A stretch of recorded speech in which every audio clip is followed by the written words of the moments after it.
সেনাবাহিনী, পুলিশ, আমলাতন্ত্র সহ সকল রাষ্ট্রীয় প্রতিষ্ঠানের দলীয়করণ এবং আওয়ামীকরণ হয়েছে এবং এই প্রতিষ্ঠানগুলোকে জনগণের বিরুদ্ধে, বিরোধী রাজনৈতিক দলগুলোর বিরুদ্ধে বারবার ব্যবহার করা হয়েছে।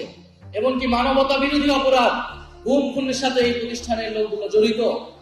এবং আমরা দেখেছি জুলাই গণঅভ্যুত্থানে পুলিশকে কিভাবে ব্যবহার করা হয়েছে।